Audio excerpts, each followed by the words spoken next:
My name is Rahul Prajapati और physics teacher हूँ। आज हम लोग एक नया चैप्टर स्टार्ट करेंगे। चैप्टर का नाम है प्रोजेक्टाइल मोशन। ओके, तो चलिए प्रोजेक्टाइल मोशन को स्टार्ट करते हैं। आज लोग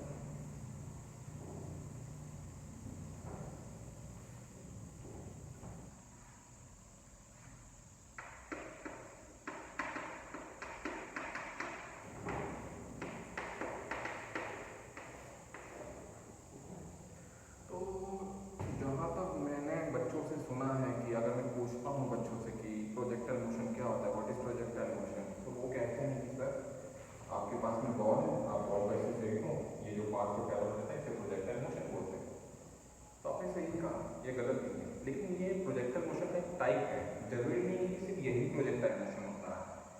एक लड़के ने बॉल को हाथ में रखा था और ऐसे फेंक दिया, ऊपर गया और फिर नीचे गया, ये भी क्या है? प्रोजेक्टाइल मोशन ही है। एक लड़के ने बॉल ऐसे पकड़ा था और उसको रिलीज कर दिया, तो बॉल कहाँ गया? नीचे गिर गया, तो ये भी क्या है? प्रोजेक्टाइल मोशन ही है। ये सब इस टाइप के प्रोजेक्टाइल मोशन है। ये भी क्या है? बॉल ऐसे फेंका और ऐसे गिर गया, ये भी क्या है? प्रोजेक्टाइल मोशन है। ये कौन सी प्रोजेक्टाइल मोशन का नाम है? Vertical projectile motion.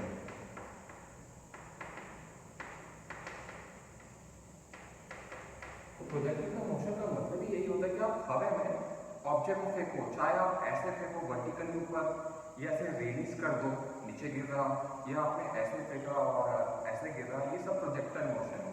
जो आप बताते हो इस प्रोजेक्टाइल मोशन का नाम होता है ऑब्लिक प्रोजेक्टाइल मोशन। तो बच्चा आप लोगों को समझा कि प्रोजेक्टाइल मोशन होता क्या है? इसी को प्रोजेक्टाइल मोशन कहते हैं? ऐसा नहीं है, ये प्रोजेक्टाइल मोशन का एक टाइप है।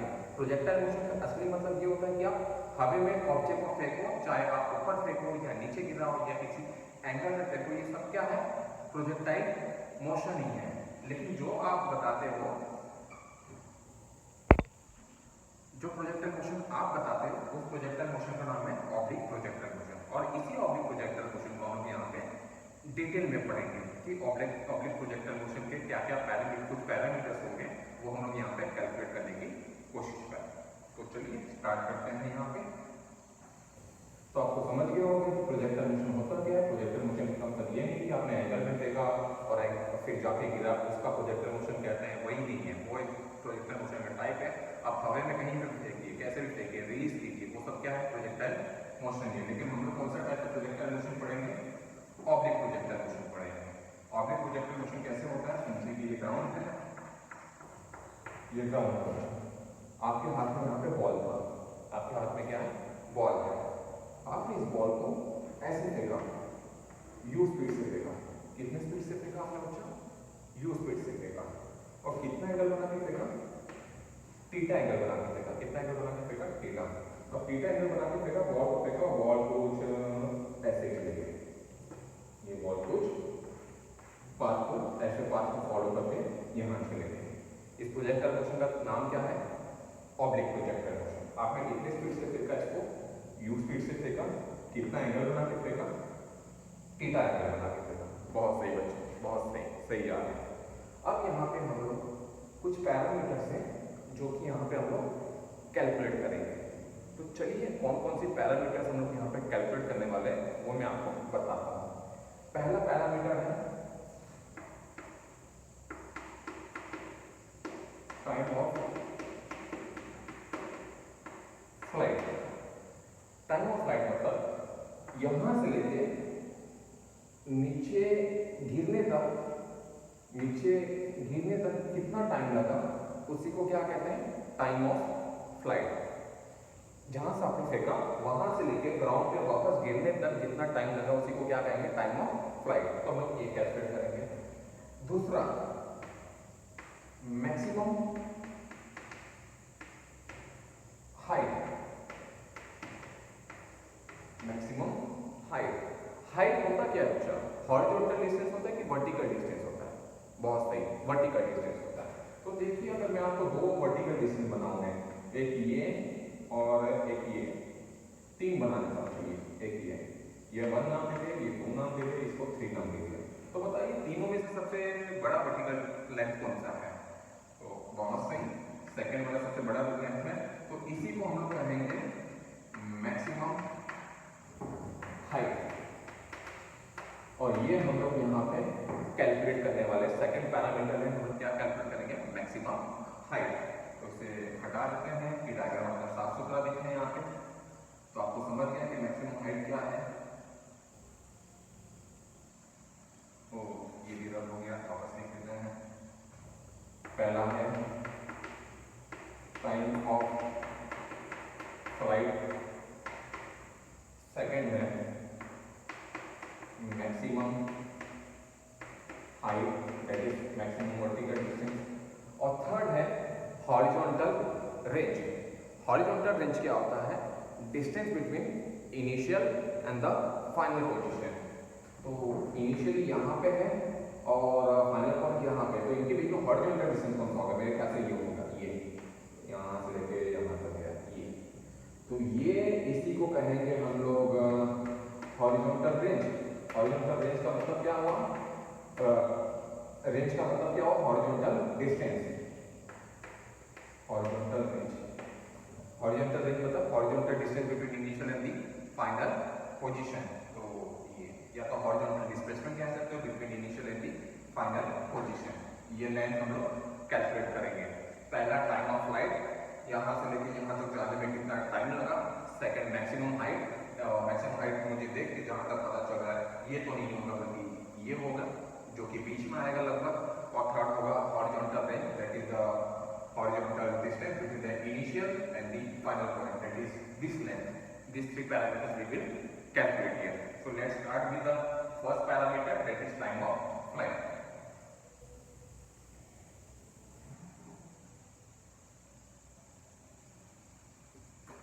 तो टाइम ऑफ फ्लाइट का मतलब ये हो कि यहाँ से लेके यहाँ तक कैलकुलेट करेंगे। बहुत सही, चलिए इसको दो पार्ट में डिवाइड कर देता हूँ, दो इक्वल पार्ट में डिवाइड कर देता हूँ, दो इक्वल पार्ट में हमने डिवाइड कर दिया। अब यहाँ से लेके यहाँ तक जाने में जो टाइम लगता है उसको टाइम ऑफ एसेंट बोलते हैं। क्या कहते हैं, टाइम ऑफ एसेंट। और यहाँ से लेके यहाँ तक जो टाइम लगेगा उसको टाइम ऑफ डिसेंट कहते हैं। ये दोनों इक्वल होगा, ये दोनों क्या होगा, इक्वल। जितना पहला हाफ जाने में टाइम लगेगा उतना ही दूसरा हाफ नीचे आने में टाइम लगेगा। जितना पहला हाफ जाने में टाइम लगेगा उतना ही दूसरा हाफ नीचे आने में टाइम लगेगा। तो पहले हाफ का अगर हम टाइम कैलकुलेट कर लें और उसको 2 से मल्टीप्लाई कर दें तो इसका मतलब ये हो गया कि यहाँ से लेके यहाँ तक का टाइम मिलेगा। फिर से एक बार बता रहा हूँ, यहाँ से लेके यहाँ तक जो टाइम है उसको टाइम ऑफ एसेंट कहते हैं, और यहाँ से लेके यहाँ तक जो टाइम है उसको टाइम ऑफ डिसेंट कहते हैं। ये टाइम दोनों इक्वल है। तो मैंने क्या करूँगा, मैं यहाँ से लेके यहाँ तक जाने में कितना टाइम लगा वो कैलकुलेट करूँगा और उसको 2 से मल्टीप्लाई कर दूंगा। तो इससे इसका मतलब ये हो जाएगा कि यहाँ से लेके यहाँ तक जाने में कितना टाइम लगा वो हमें मिल जाएगा। तो चलिए समझते हैं कि पहले हाफ का टाइम कितना लगा यहाँ से लेके यहाँ तक पहुँचने में, वो कैलकुलेट करने की कोशिश करते हैं।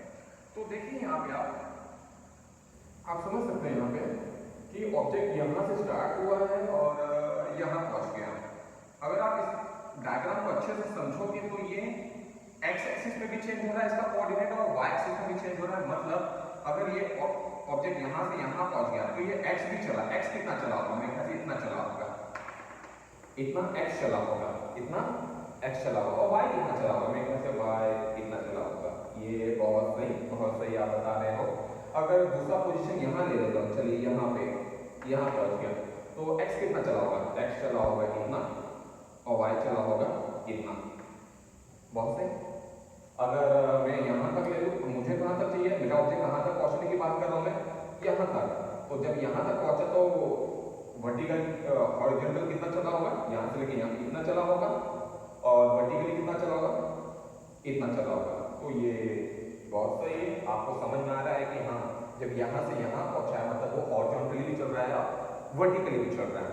तो मैं यहाँ पे देखूंगा कि वर्टिकली चलने में कितना टाइम लगा। वर्टिकली मतलब यहाँ से लेके यहाँ तक वर्टिकल डिस्टेंस कितना चला, वर्टिकल डिस्टेंस कितना चला होगा, कितना चला होगा। मतलब ये यहाँ से यहाँ पहुँचा, मतलब ये यहाँ से इतना वर्टिकल चला, ये सही है, ये इतना वर्टिकल चल गया। तो अभी मैं यहाँ पे काइनेमेटिकल इक्वेशन लगाऊंगा मैं, और काइनेमेटिकल इक्वेशन इसके हॉरिजॉन्टल डिस्टेंस के लिए नहीं लगाऊंगा। कौन से पाथ के लिए लगाऊंगा, वर्टिकल पाथ के लिए लगाऊंगा। कौन से पाथ के लिए लगाऊंगा, वर्टिकल पाथ के लिए लगाऊंगा। तो एक इक्वेशन होता है v equal to u plus a t, v equal to u plus a t. तो v फाइनल है, u इनिशियल है, a एसेशन ड्यू टू ग्रेविटी है, t टाइम है। तो मैं कहां से कहां तक टाइम कैलकुलेट कर रहा हूं, यहां से लेके यहां तक। तो मेरा इनिशियल ये हो गया और फाइनल ये हो गया।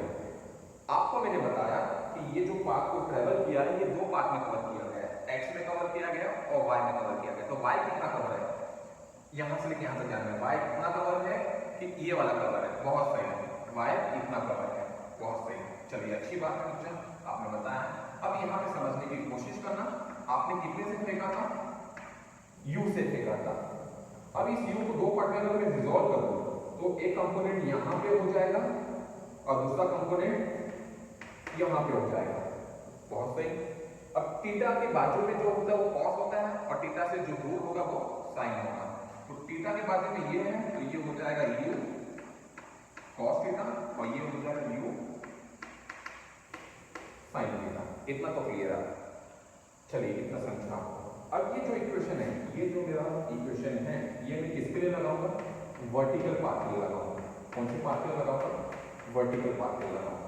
और मतलब मेरा पार्टिकल कहां से कहां तक चला, यहां से लेके यहां तक चला और इसमें वर्टिकल पाथ को लगाऊंगा। वर्टिकल पाथ मतलब कितना चला होगा, इतना।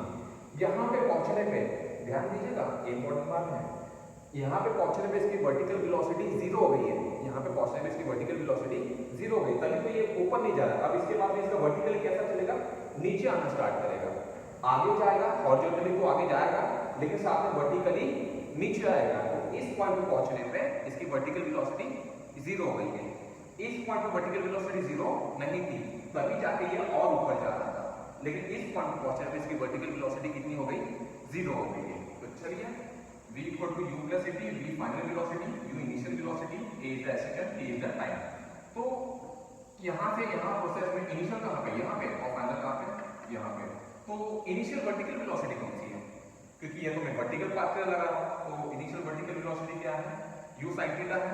और ऊपर है, ऊपर तो मैं मानूंगा पॉजिटिव, नीचे को मानूंगा नेगेटिव, क्योंकि काइनेमेटिकल इक्वेशन आप जब यूज करते हो तो डायरेक्शन के साथ में आपको यूज करना पड़ता है। तो u यहाँ पे इनिशियल वेलोसिटी है, तो u sin थीटा ऊपर है तो उसको पॉजिटिव लिखूंगा मैं, बहुत सही।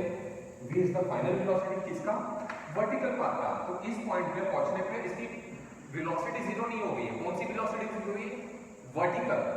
हमें ये इक्वेशन ही लगा रहा हूं वर्टिकल पाथ पे, तो यहाँ पहुंचने पे वर्टिकल वेलोसिटी इसकी कितनी हो गई है, जीरो हो गई है। तो v को यहाँ पे जीरो लिख देता हूँ, तो ये इक्वल टू ऐसे ही आएगा। अब ये पार्टिकल जब चल रहा है तो इस पे एक्सीलरेशन है, किसका एक्सीलरेशन है, ग्रेविटी का। और ग्रेविटी का एक्सीलरेशन कितना होता है, g। कितना होता है, g। और उसका डायरेक्शन कहाँ पे होता है, डाउनवर्ड। उसका डायरेक्शन कहाँ पे होता है, डाउनवर्ड। और डाउनवर्ड डायरेक्शन को मैंने क्या माना, माइनस, तो माइनस g इंटू टी। तो ये हो गया u sin theta equal to gt। तो t इक्वल टू क्या हो गया, u sin theta by g। ये टाइम लगा यहां से लेके यहां तक पहुंचने में, मतलब इतना टाइम लगा यहां से लेके इतना ऊपर तक आने में। तो ये इतना ऊपर तक आने में मतलब कहां पहुंच गया, इतना आगे भी पहुंच गया होगा, समझो बात को। इतना टाइम लगा इतना ऊपर पहुंचने में, अगर यहां पहुंच गया मतलब कितना ऊपर पहुंच गया, इतना ऊपर पहुंच गया। इतना ऊपर पहुंचने के मतलब इतना x भी चला होगा, मतलब वो इतना चल गया, इतना चल गया, है ना। तो इतने टाइम में वो यहां से लेके यहां तक पहुंच गया, तो इतने ही टाइम में वो यहां से लेके यहां तक भी लगेगा उसको इतना टाइम। तो इसको डायरेक्ट डबल मल्टीप्लाई कर देते हैं, तो टोटल टाइम ऑफ फ्लाइट क्या हो जाएगा, कैपिटल टी जिसको टी से डिनोट करते हैं, और ये हो जाएगा इसका डबल। जितना टाइम यहां लगा उतने टाइम यहां पे भी लगेगा, तो टोटल टाइम कितना लगेगा, 2u sin theta by g। तो ये हो गया टाइम ऑफ फ्लाइट, यहां से लेके यहां तक जाने में कितना टाइम लगा हम लोगों ने कैलकुलेट कर दिया, वो है 2u sin theta by g। बहुत बढ़िया, ये तो हो गया टाइम ऑफ फ्लाइट। अभी हम लोग क्या लाएंगे, मैक्सिमम हाइट। पहला तो ला दिया हमने टाइम ऑफ फ्लाइट, अब क्या लाएंगे, मैक्सिमम हाइट लाएंगे। तो चलिए आप लोग ये कॉपी कर लीजिएगा पॉज करके। मैं नेक्स्ट तो पैरामीटर पे चलता हूँ, दैट इज मैक्सिमम हाइट।